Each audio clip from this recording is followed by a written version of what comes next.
All right, ladies and gentlemen, boys and girls, welcome back to the Bokeh Podcast. We had a little bit of a tech glitch there at the intro. Got the music going now. Probably hear that in the background. Welcome back to the Bokeh Podcast. I'm your host, Nathan Holritz. It's good to be here with you today. And to that point, for those of you that are going to be live streaming with us, don't be shy. Jump in on the conversation, ask questions. And you can throw us funny emojis too if you want to. I'm going to introduce my guest here in just a second, but we're super lucky to have Andre Brown here with us today. And he brings a lot of wisdom from multiple areas of life, particularly in photography. And so we're gonna learn a little bit about his experience in business here in just a few minutes. But before we get started with that, also just a quick reminder to everybody who's on audio, we do push all of our podcasts out now as a live stream. So you can come join the conversation. Would love for you to be able to do that. Follow us on Instagram at Bokeh Podcast, and you can keep up to date with the upcoming live streams. We'll be announcing those there as well. And then just one last quick note, of course, before we get started, as I promised I would do before every episode, just popping a little receipt up there. Donation to charity water. This is something that my friend Sean Lee really encouraged me in an episode interview that I got to do with him. Man, I guess it's been about a year ago. And Sean's so committed to giving to his local community. And it really pushed me to think about looking for more ways to give back. And so I do that through this organization called Charity Water, but I bring that up as a way to encourage everybody listening in to look for those opportunities to give. Even a small bit of money can go a really, really long way. And I think we should take advantage of those opportunities. All right. Well, I want to introduce a brand new guest on the Bokeh Podcast today. Andre, I feel like we're kind of longtime friends. We only get to see each other kind of talk occasionally, but I really, really appreciate the fact that we get a chance to have a conversation on the podcast today. Thanks for doing this. For sure, man. Thanks for having me. We've been talking about it for a little while, and finally got an opportunity to make it happen. Well, and the kind of funny thing and somewhat serious thing at the same time is that it seems like you're always traveling. And the only reason I say funny is because a lot of times when you're traveling, it's like, yeah, I just got back from Dubai. That's what you said to me before we got started today. You've got this pretty epic travel schedule. Yeah, travel is good, man. It keeps me fresh and all of that. I don't really do a lot of posting online, so most of the time people don't necessarily really know that I'm gone. Every once in a while I might throw up a snippet of something that I was doing while I was out traveling. But for the most part, I'm pretty low key with that stuff, but I'm generally gone every 2 weeks. I'm gone for a week. I think that's how it works out. That's incredible. And what percentage of that would you say is for business? What percentage for pleasure? Is it always kind of mixed? What does that look like? Oh, no, it's all business. So okay. It's engagement sessions. The majority of the time it's engagement sessions. Every once in a while it's location scouting. So my last workshop was in Dubai, my last international workshop. So we just came back from that. And then now I need to start scouting locations for the next one. And we have a couple locations in mind that we're kind of toying with right now. So I have to go to those locations, go scout those locations, figure out what's going to be best for the attendees to get the to get those portfolio worthy images that they want to see. So yeah. Well, I'm going to go ahead and pop up your Instagram here. I know you said you don't post a lot online. Let me see if we can bring up. And for some reason my browser is not allowing me to bring this up. But if I can bring it up here in just a second, I will. What I was going to say though is on your Instagram feed occasionally, I've seen 1 or 2 shots here and there, and I think maybe you showed me a few in person of these shoots. I mean, you're in the literal desert doing these shoots, right, yeah. And for a photographer who's attending a workshop, I can only imagine the level of excitement they're able to go to a place like this and then simultaneously learn from you as well. It's amazing, but they're kind of small format workshops, right? Limited numbers. Yeah, I'm big on that the one-on-one personal touch kind of thing, right? So it can be kind of painstaking for people to be in an environment, right, where you have newer photographers who want to learn, who want to be in the number, right? But the more people, the less likely you are to raise your hand and ask questions, or you might feel like a question is stupid or something like that, right? So I try to keep it down so people can get those personal touches. If some other photographers are over kind of shooting during their thing, you can pull me to the side and say, hey, I'm kind of trying to figure out how to do X, Y, Z, whatever. But at the end of the day, my goal is to be sure that people leave with the knowledge and information that they came for. And again, like especially with the destination stuff, when we're doing those workshops, it's heavy on portfolio building. We want you to be able to go home and have images in your portfolio that are going to stand out from the competition that's in your local area, for sure. That makes sense. Okay, so I was able to pull this up here. I'm on your Instagram account, and there's this stunning image here photographed in Dubai. Is this during one of those workshops? No, so that was October. I went out there with one of my couples to do their engagement session, but I was also scouting locations for the workshop that we just did. Wow. So we shot out there, whatever, and we got some good images. I haven't posted any of the other ones for real. There's like a couple other ones, but there were a few that I submitted for WPPI that I won awards for. So all from that same session, you know? Well, and yeah, so I'll pop that back up here, and then we'll continue with the conversation. I have to show this off for everybody because you just won a couple of awards. So last couple of posts here on your Instagram account. By the way, for everybody listening in, I posted this on screen earlier, but if you're not live streaming with us, it's Andre Brown Photo, just like it sounds, on Instagram. We'll link to it in the show notes at bokehpodcast.com. But you can see this here. You got an 82 annual silver award at WPPI, bridal party portrait, and then you also had another one that I'm popping up here, a gold award, and a score of 90, honors of excellence, and a beautiful portrait there as well. Yeah, congratulations on that. That's incredible. Thanks, man. And then both of those images ended up winning first place overall inside of their particular category. So that was big for me. The bridal party category, that one's always been funny because, you know, I placed in that category 4 years straight. So the first year I got second place. Second year I got third place. Last year I got third place, which I was like, oh, I got second and third, so this will be my first. Then I got, third place. But then this year I was actually pleasantly surprised. I got first place overall. So I finally got my first place in that category. Placed, same category 4 years straight. So like that's big for me. It's big.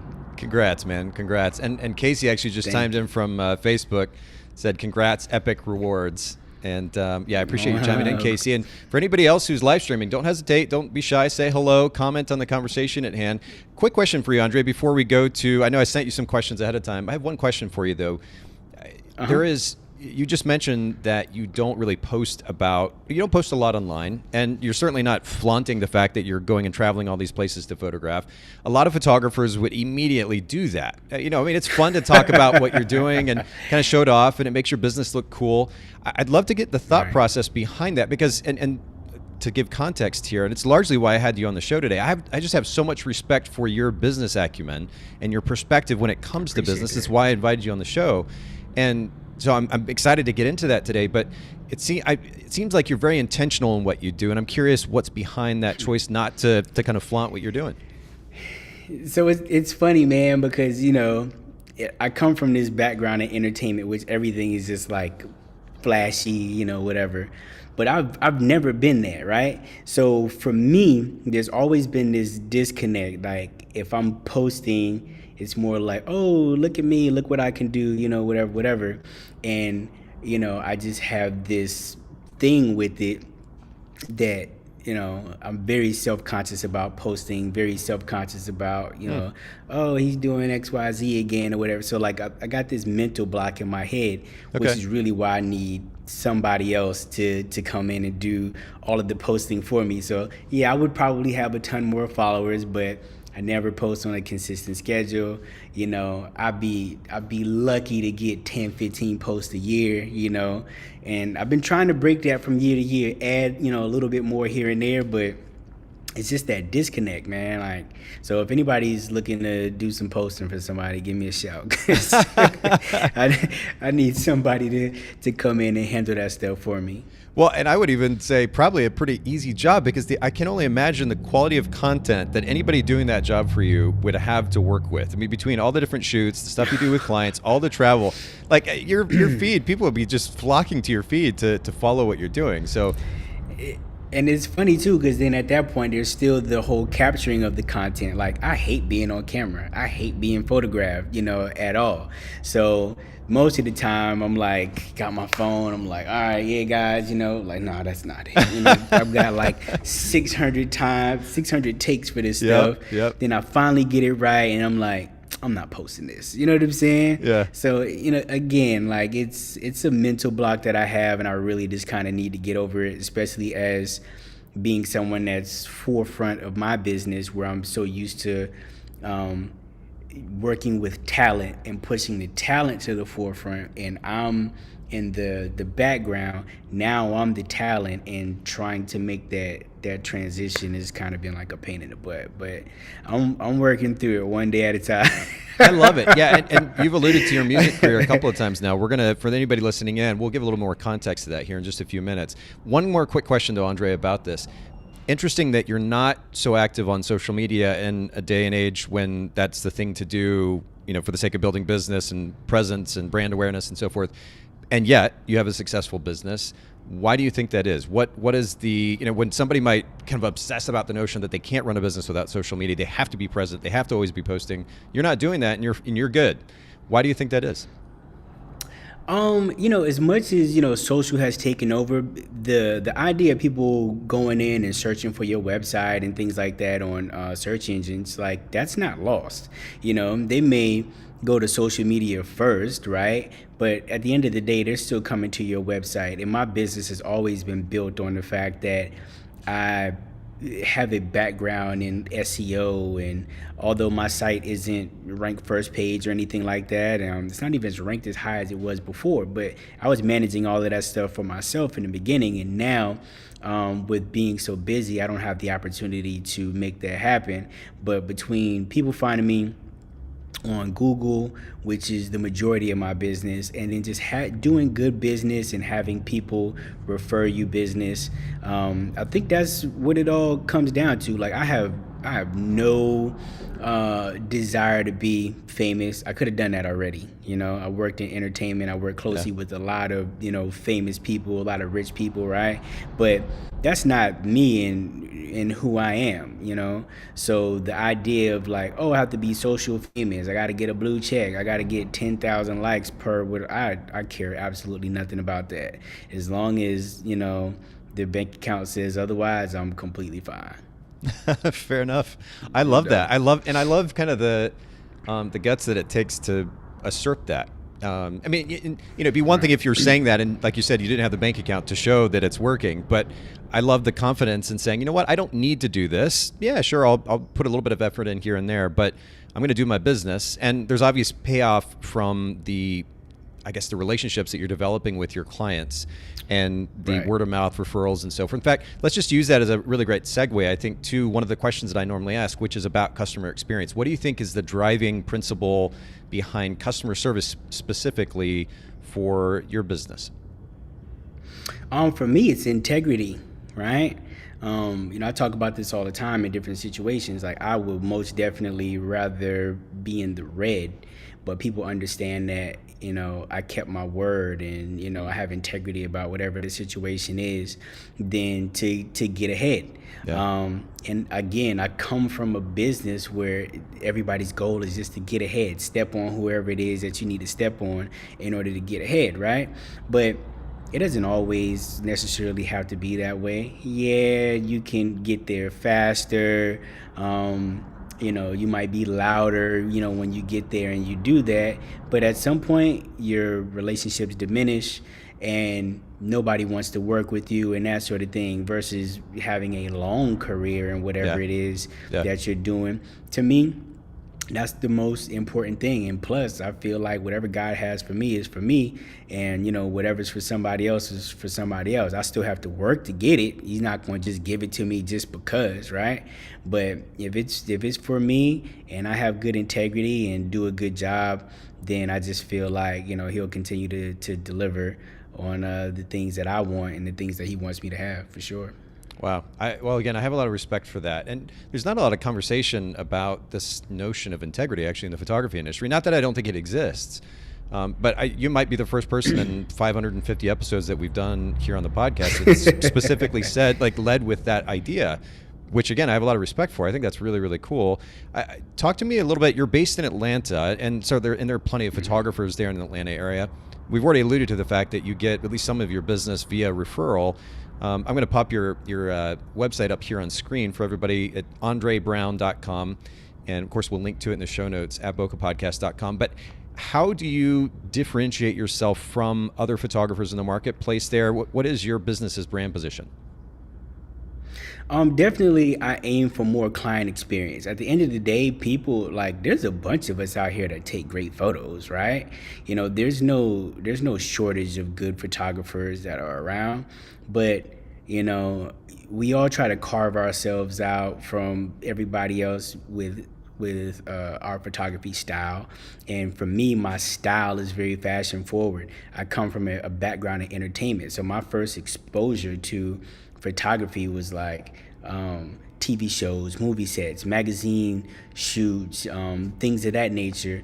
Those were the people that I knew that were photographers, you know, DPs on movie sets or, you know, stuff like that.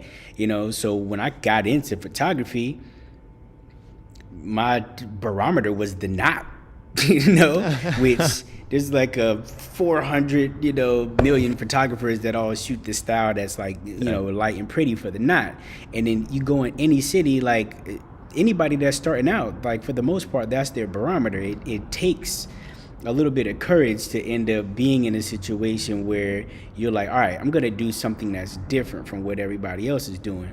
And will I say my style is different from what most people are doing now? Like, no, I feel like, you know, the dramatic lighting and the stylized stuff has become super popularized or whatever, right? Because at the end of the day, anybody can, and I'm not saying anybody mimics my style, but I'm saying anybody can mimic a style, right? Sure. But at the same time, what comes from that? Because when the client experience is off, it doesn't matter how great the photos look. Only thing that they're gonna remember is how you made them feel and what their entire experience is like, you know? Agreed. Yeah, we've talked about this in the podcast. I mean, now you can, you know, these little phones, we can take beautiful pictures.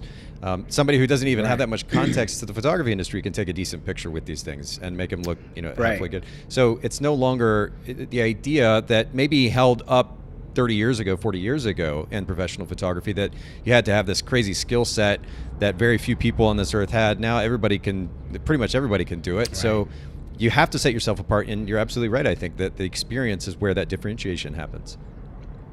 Right. Yeah. How fast are you replying to inquiries? When you're replying to the inquiries, are they canned messages? You know, people want to feel like they are important, right? And as busy as I am, I understand that I have to have a strong workflow in order to be able to maximize, you know, the growth for my business, but also provide a great client experience for those people who are inquiring with me. Yeah, I absolutely, and that speaks loudly. By the way, Dawn Stevens chimed in from Facebook. She said, "Wow, I love that, because our integrity is everything, but it's not something always seen." She's commenting on our earlier conversation, and yeah, that's a great point as well, Dawn. A lot of that stuff behind the scenes, that's what's really key, and that's what kind of drives character. So I love that observation there. And Jabari is chiming in from Atlanta. He said, "What up, ATL? Thanks for chiming in." Jabari saying hello. It's great to have everybody. And again, those of you streaming with us, don't be shy. Don't be hesitant. Chime in, say hello, ask questions. Another question for you, Andre. You just mentioned how busy you are. And I'm curious if there's kind of a principle, maybe even a couple if you'd like, that drive your ability to manage your time effectively so you don't get totally burnt out in the process of running your business. Again, like workflows are major. I need my life to automate as much as possible, and that just stemmed from, again, my years of working in entertainment. At one point, I was also doing like web development and stuff like that on the side, because I've always been into that since I was a kid. I grew up in Boston, so we had MIT, you got all of this stuff, you know, close by, and you just kind of fall into technology. My aunt and uncle were both programmers, so I ended up, you know, getting into web design and stuff like that. And I ended up having to keep myself organized and to make things function the way that I needed them to function. I had to build my own content management system, many years back. So me and my buddy sat down, we banged it out, over the course of, a few years, just updating in order to help me with all of the functions, to all of the tasks that I had at the time. But I need to automate my life as much as humanly possible. I'm in the car a lot. I'm on a plane a lot. So, and without those workflows being in place and having like proper systems in place, it wouldn't work. That makes sense. Well, you talked about working with your friend, and I'm curious, time management, part of time management, at least as business owners, certainly can be driven by automation. Taking advantage of the various tools that we have that fortunately in many cases are either not very expensive or even free, but then delegation too can play another significant role in time management, saving time. I'm curious of your take on the topic, whether it's administrative tasks or editing or album design or accounting or any of that. Have you experimented with this in your business? What's your experience been?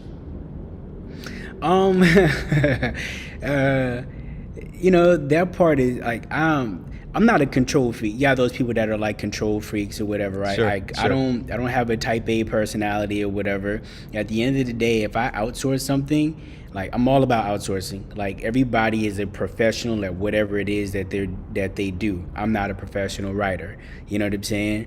I'm not a professional at a lot of things. So utilize the services of people who are great at the things that you're not so great at.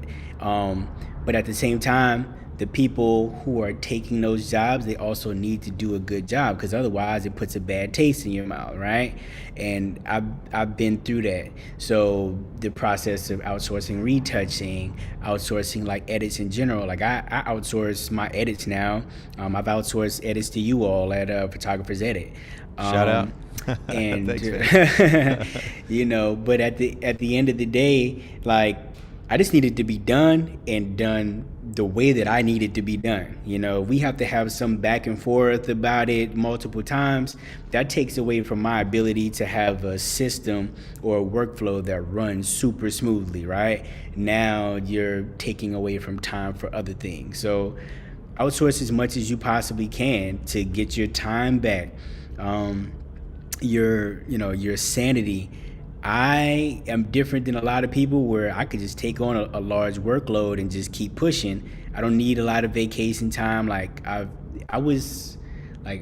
40, right?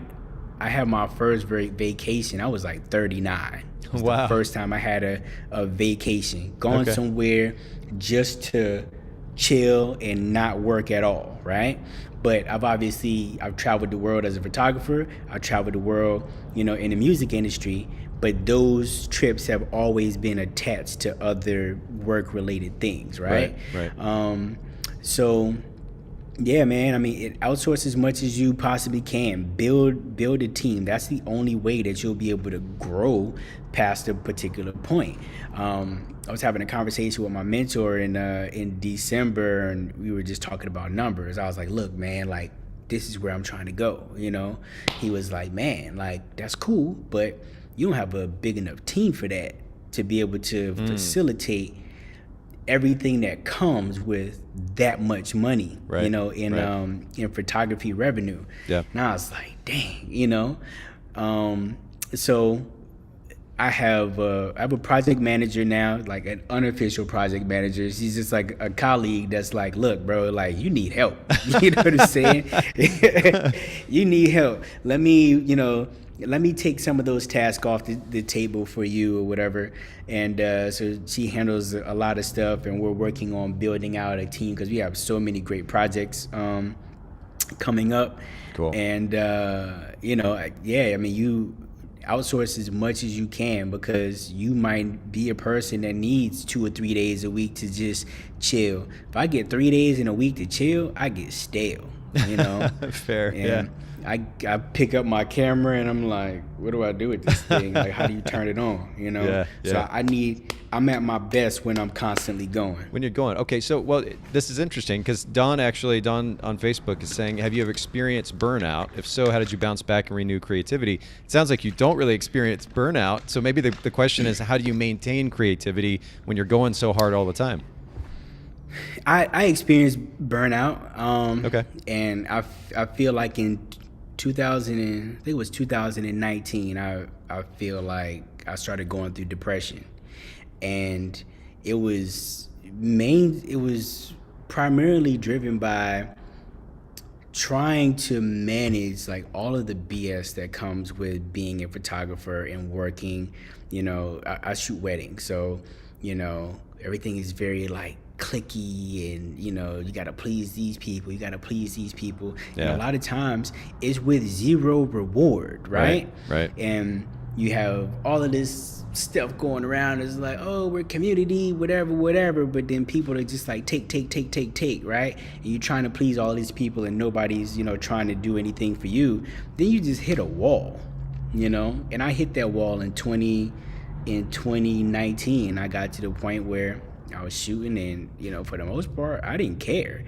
Like, I was just taking good, clean stuff, nothing overly creative or anything like that. And I went to, it was my first year as a speaker at Shutterfest. I went to Shutterfest and I went to go teach. And the first day I got there, I went to the restaurant before the speakers meeting, and there was these two girls at the restaurant, and one of them was like, "Hey, it's you," and I was like, "You know me?" And it was funny because it was like that coming to America moment. You know what I'm saying? Yeah. She's like, "Oh, yo, come sit with us, And like we chopped it up. They asked stuff about business and just shooting and everything. And she was like, "Oh no, like let me buy you lunch." I'm like, "Nah, I'm good." She's like, "No, like let me buy you lunch."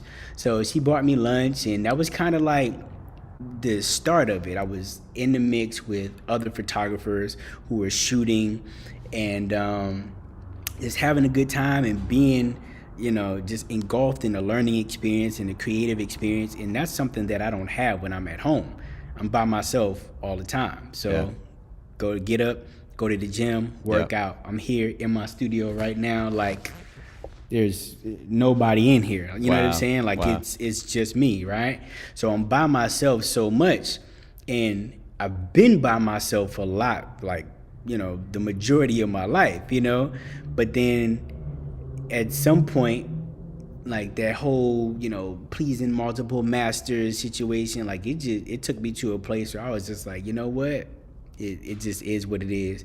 Whatever the outcome is what it's gonna be. Mm-hmm. Clients are a pain in the butt. Like, oh, I want this photo. I want to do this, but I'm gonna book this room at the Ramada Inn, and you like, bro, that was the St. Regis. That's the St. Regis. Yeah. And you want to be at the Ramada Inn. Right. So like trying to do all of this stuff to help other people win, but they're not trying to help you win or help you help them win, So you have to just, if you experiencing a burnout, figure out what's gonna help you get to that place of your chi, and whether that's a photography conference, whether that's hanging out with friends and stuff like that on a regular basis, whether that's working out or whatever the case may be. Figure that out and be sure that you're fine, you're okay, as opposed to running around trying to make a bunch of people happy that are extremely ungrateful a lot of times. And that's just keeping it real. Yeah, no, fair enough. Even listening to you now, Andre, you're very calculated. You've thought through. I don't know. You strike me as somebody who has thought through what their values are, why they do what they do. Because most anytime you and I have conversation, we've sat down for a meal or whatever the case. This is the style of conversation, and you're very not calculated in a way that you're like trying to, do anything negative. It's calculated in the sense that you've thought through everything, and so you're super intentional in the way that you run your business, the way that you live your life. And I'm assuming, at least based on our little bit of conversation, that a lot of that comes from experience. But I'm curious if there are any particular books that have made a real big impact in your life that have kind of added to that wisdom that you've already developed on your own. A lot of great books that I really feel that are vital, but none really that touch on that. So my biggest thing is when I meet people, right, especially if we vibe, if we gel, my first thought is, how can I be of value to them before I think about how they can be of value to me? Because a lot of times, if you can prove to be valuable to somebody that you care about, so to speak, or somebody that you respect, right? When you need help, even if they don't, or if they're not able to help you directly, they may be able to put you in contact with people that help you directly. So if we vibe, it's like, I remember it was like, I think it was my 4th or 5th grade teacher that was like, this is day 1 of the class. Right now you have 100. Everything that you do from this point in this class it makes that 100 for you to lose, and that's how I feel when I meet people. Right now, that whole thing of like, oh, you have to build trust or whatever. I have no reason to not trust you, right now, until you give me a reason to not trust you. I like so that. I'm kind of the reverse of what most people do. And I will move mountains for you until you give me a reason to not move mountains for you, or if there's no reciprocity. Now, I don't do things, because I'm looking for them to be reciprocated, but if I need you, I need you. Sure. But books that have been like pivotal for me, Brian Tracy Goals. It's a really old book. But it just talks about like goal setting, and it kind of it's encouraging, it's inspiring. I think that's a really great one. The Compound Effect by Darren Hardy. That one, at one point I was reading it every single year, and although some of it is specific to like money, right? The Compound Effect has to do with everything. Like you working out, you may work out today, right? You're not gonna be 20 pounds down tomorrow, right? But the combination of today and tomorrow and the next day is what's going to help you get to that 20 pounds lost faster. Versus I worked out one day this week, one day next week, one day the following week. Sure. It's going to take you a lot longer to get to your goal. So those books have been I love those books. At one point, those two and this other book called I Will Teach You to Be Rich, that's more about finance. I used to keep copies of those books in my car, and as I meet people, we would talk about it, I would just give them the book, because I felt like those books were in like really important reads. That's good. And I just popped all 3 of those up on the screen. And for anybody who's listening to the audio, we'll make sure to link to all those books in the show notes at bokehpodcast.com. You can look up this episode and we'll have all that information there. Andre, before we talk a little bit about kind of the big ideas, the principles that have driven the success in your business, and you've already alluded to some of that, but I'm curious to just at least touch on your experience in the music industry. Can you give like a 60-second synopsis of your experience, like what you actually did, just for context? And I want to get into some of the principles you pulled from that industry. So my degree is in recording art, so as a recording engineer, and then as so typically that starts off, you're an engineer, you're a writer, producer kind of thing, and then as I was kind of transitioning through that time, I started late compared to a lot of my colleagues and friends who were in music production. I started my senior year in high school. Some of these cats have been doing stuff since they were like 12 years old, 14 years old. So I was kind of like, I was behind the curve. So, you're in the studio, you're working with people, you like, damn, like I suck compared to these dudes, right? And at that time, not really having the knowledge or the mindset of the compound effect, right? I decided that I would be best in a more managerial kind of role, which I feel like I'm best at. Like, I feel like I'm great at making things happen for other people. You know, I can see the vision for other people and I can make it happen. So I was a manager to songwriters and producers, most notably my producer Rick. He had 5 Grammy nominations in, what was it, 2004, 2005, one for a popular Destiny's Child song, and that's kind of where I had my success from there. And we did music for TV shows and movies and video games and obviously recording artists and that sort of thing. So that's kind of where I was. And you told me a little bit about what it was like to exist in that industry. It's so fascinating. But I'm curious, before we talk about specifically the principles that you've learned to apply in your photography business, have there been any concepts that you pulled from your experience in the music industry that you applied to your photography business as you transitioned into that full time? Yeah, the networking aspect was crucial. Like, you have to keep in mind that, and this is not to like discredit any photographers, right? But like, we meet photographers in this business and you see people who like you look up to, you like, man, like that's such and such, right? Yeah. That's a whole nother situation than being like, oh my God, that's Michael Jackson. Oh my God, that's Diddy. That's just like, that's a completely different thing, right? Yeah. So I'm super introverted. No matter, how y'all see me at conferences, probably with a couple drinks and be, you know what I'm saying? Like, I'm super introverted, right? So to be that, and then, I'm short, so I'm like small. So imagine like, 19-year-old me, 135 pounds, like in these rooms with these people, not having any real knowledge of life, and you have to speak up. You want to be heard, you want to be seen, you want to get connected with people, you have to speak up. So I would just that relationship nurturing and all of that, like I learned that stuff from that business, and I've taken that with me at every aspect of life. Yes, this is very much so known of, gimme without giving anything in return. But there's so many, valuable lessons that I was able to learn, and so many little tidbits I was able to pick up that helped me just in life in general, but especially in my business, so when you're making music and, the check is like,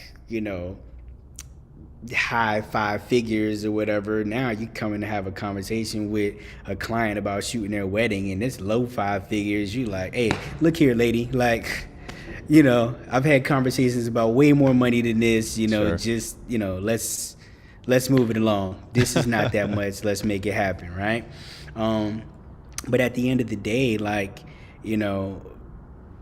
that relationship building and being able to nurture relationships and understanding that don't just contact me when you need something, check on me, figure out, what's going on in my life and that sort of thing. And it's so being in that world has just naturally made me that kind of person. Hey, what's up? It's Tuesday. How you doing? People appreciate that way more than anything else, and I think that's important, because I hate when I get messages, people that just hit you up, haven't talked to them in 6 months, and it's a random question. Right. How much do you charge for XYZ? I'm like, hello to you too, Now I'm already in a bad place for whatever it is. That 100 just dropped to 90. More like 75 for me, but yeah.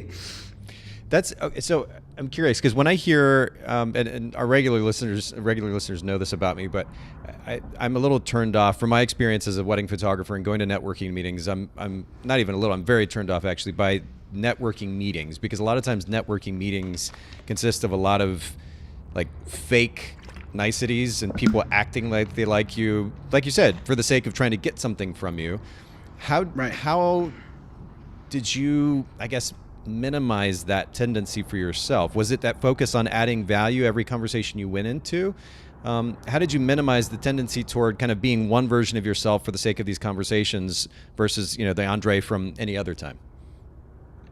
So, I mean, that's just me in general. Like, I'm always concerned with other people before I am with myself, right? So I'm a people pleaser. And when you're out there and you're meeting people, and photographers and even myself teach this. When you're meeting with a client, they're interviewing you, but you're interviewing them as well. But that happens in every aspect of our life. It's not just in like a client situation. Like if you're dating somebody, right? Yeah. Like whether or not you find them attractive, like they have to find you attractive. Sure. And as well. Just because, oh, she's gorgeous, you're gonna be my wife. No, buddy, that's I don't not how like it works. You know what I'm saying? Right. So it's always a dating situation. You're trying to figure out how you all mesh.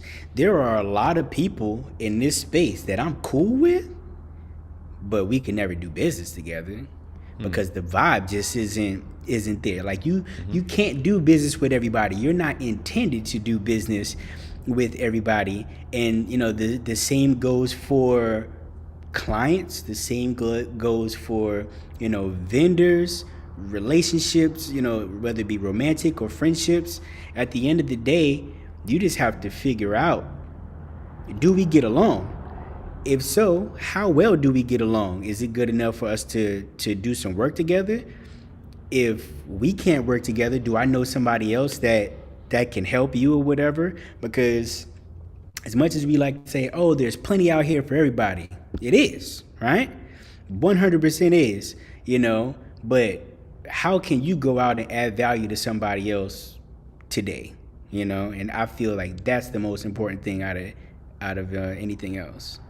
I love it. I absolutely love that. Okay, well, let me go ahead and get to kind of the main question at hand, because as I alluded to earlier, I just have a lot of respect for your business mind, your approach to, I guess, just the way that you think about business and even think about life.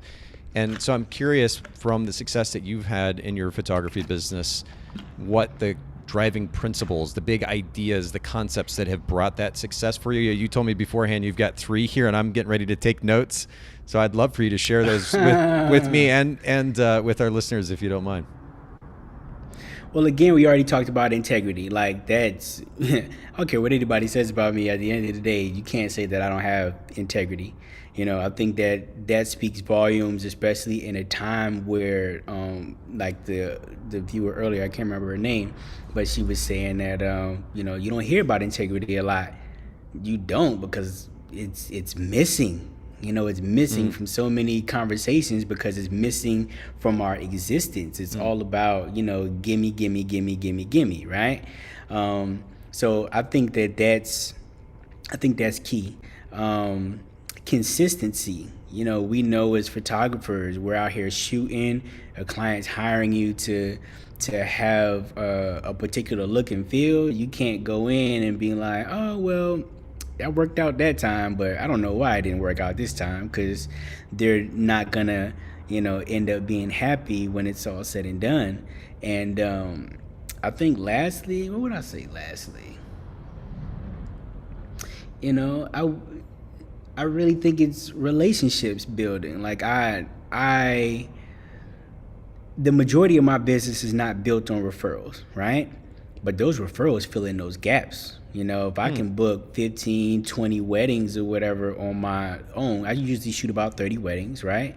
But it's so much, I have to do so much less work if I have people that are like, oh man, Andre's dope, go and work with Andre. I was on a 2-hour call with a potential, well, I don't want to say potential, we worked together, but a sponsor earlier. And we were just shooting the breeze and, just having a good conversation, figuring out how we can both help one another to be able to get to the next level and what it is that we're doing. Me with their audience, them with, my audience, and so on and so forth. Stronger together is definitely a thing, and you do that by building stronger relationships with people. I want to go back to the first point that you made about integrity. And of course, like you said, we talked about it earlier. Integrity, I would assume it means different things to different people. Honesty is one of the ideas that comes to mind, for example, when I think about integrity. But what does integrity specifically mean to you? Can you give it a little bit more context as to how that tangibly manifests itself in your business? I will, I famously say I'll go into debt to keep my word, And because at the end of the day, I want people to be able to say, Andre did what he said he was going to do, you know, and he did it at a high level. He didn't do it, you know, kind of half-assed, so to speak. And even with like my my workshop, and the one that we did in Cancun, you know, people are like, oh, workshops, and, you know, oh, y'all make so much money. I mean, at times you do, but then, you know, I don't necessarily really do it for the money. You know, Dubai, we did the workshop in Cancun. I mean, in Dubai, I didn't make any money on that. And as a matter of fact, keeping it 100, Cancun, like, I was out 10 G's on that. Wow. And that was primarily because I priced it low so that people could get in, right? Because I already knew I wasn't making any money on it, right? But I didn't expect it like to be in the red. But then what ended up happening, I had a sponsor who literally committed and then never sent the check. Oh, you know? So am I gonna pull out from the attendees or whatever and say, hey, you know, sponsor didn't send a check? No, I created the experience anyway, you know? And as a matter of fact, we did extra stuff, you know, which ended up adding to the deficit or whatever. But when they left, they were happy. They had a great time. They talked about it. And for me, that's integrity. I could have easily been like, all right, guys, well, it is what it is. I'm going to still go down there and go hang out and chill anyway, right? You know? Nah, like I did everything that I could to create the experience that I told people I was gonna create for them, and I did it to the best of my ability, and you know we were good to go, even if that was, you know, coming out of pocket $10,000 myself, you know. Wow.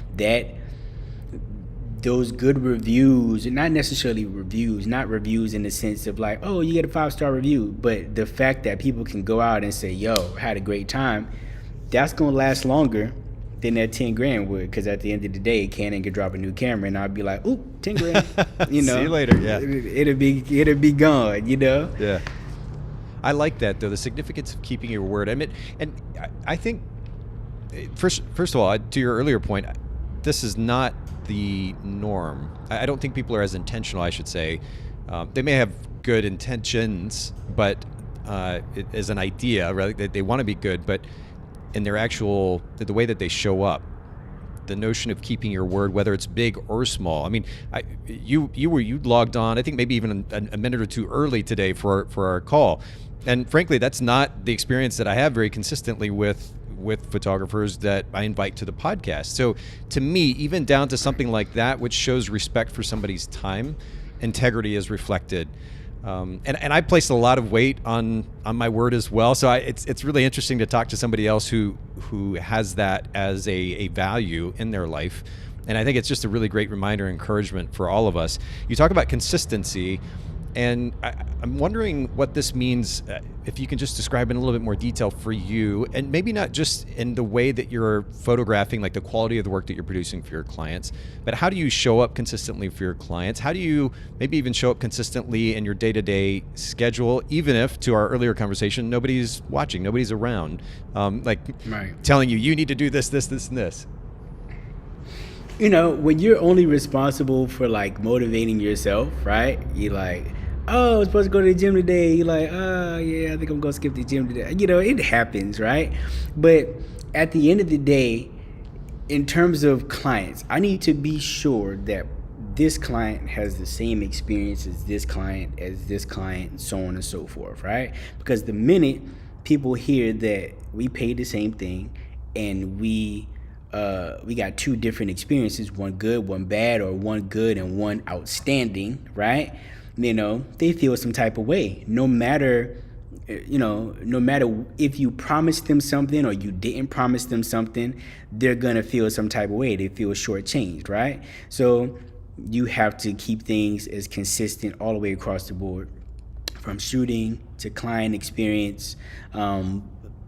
It just has to be consistent. So for my business is processes, is workflows. I've been teaching a lot about workflows this year at the different conferences, and I have some other things coming up as well. Because as you start to work with people in their businesses, so earlier when you chimed in, I logged on 15 minutes early. I was sitting here chilling, talking to one of my mentees. He came over. We were looking at some images and stuff, right? And we're talking about the consistencies and the inconsistencies in his images, right? But then I was like, what's your workflow for editing? I don't have a workflow for editing. Like, how do you not have a workflow for editing? Like, what's your process to get from A to Z every single time? Right. And the more I talk with photographers, I spoke to another one yesterday, it's a major pain point. Like, nobody has a consistent system or workflow in place so that when it's all said and done, I can say, hey, Nathan, I'm not doing great. I need you to take over this for me. Well, what do? Here's the playbook, right? And it's not necessarily a physical playbook, right? But you have to have instructions, so to speak, on how to get from A to Z in your process, so that if I need to hand that off to somebody else, like we were talking about delegating responsibilities earlier, if I have to hand that off, my new assistant has to be able to do it seamlessly from one client to the next, even though I'm not doing it anymore, Yeah, that makes sense. But I think the thing about systems, though, too, you mentioned the word motivation earlier, and I just finished actually rereading a book called The Subtle Art of Not Giving a Fuck. Have you heard of this book by Mark Manson? Yeah, I have the audio. I started it a couple of times, but haven't finished it. Yeah. Okay, give it a chance, because I think you'll appreciate it. Because what he really, the title is a little bit misleading in some ways, because what he really gets into is the significance, or part of what he gets into is the significance of values. And letting that drive our behavior versus putting so much weight on relying on somebody else, looking to somebody else to kind of make our life good. And when I think about motivation, and again, I've been guilty of this multiple times over, who knows how many times. I looked at this idea, and I think so many of us do this, particularly in the photography industry. We're looking to be motivated to do something versus showing up first and then letting that the excitement, the motivation, the inspiration come after the fact. And that's what Mark was talking about in his book. He's like, people have their priorities mixed up. They're expecting to be motivated, to be quote unquote inspired or passionate in order to do something, rather than showing up and doing something driven by values, like you're talking about, the significance of integrity. Right. You're showing up because of that value, not because you felt awesome that morning when you woke up, but this is the value that you've chosen to live by, and that's more important than how you feel in the moment. And that's what drives your behavior. So you show up and you may feel inspired or motivated as a result of doing that thing time and time again, and you get the results from it. But it's about showing up and doing it consistently. I think that's so important. It's a good reminder for all of us, and especially when it comes to workflow. We may not always feel like doing something, but if we've established that workflow ahead of time, we know our process ahead of time. It's not about how we feel in the moment. It's just, this is what I do every single time. And it becomes very much more reliable and as a result, consistent. Yeah, because, think about it. Like, think about if yesterday you felt great and then today you don't feel as good, and you don't have a consistent workflow. The same steps that you took yesterday are not the same steps you're going to take, today. You're going to skip steps, one, because you don't feel like doing it, right?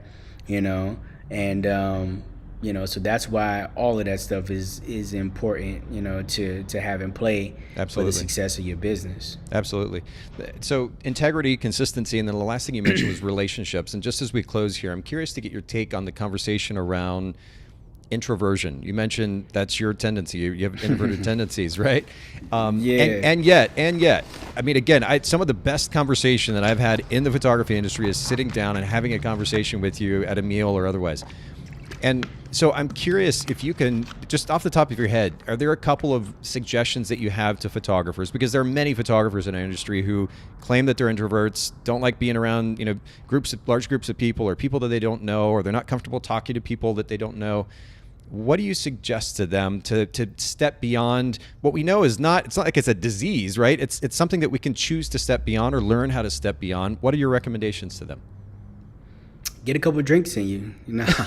I mean, that always helps, right? Yeah. But think about when you go to an event, right? The first thing that you do is gravitate towards the people that you know. You stick with those people, you kind of side by side, you have conversations, but then you never end up necessarily intermingling with other people. If that's the case, then why are you at the networking event? Because you're just talking to people that you already, know before. Yep.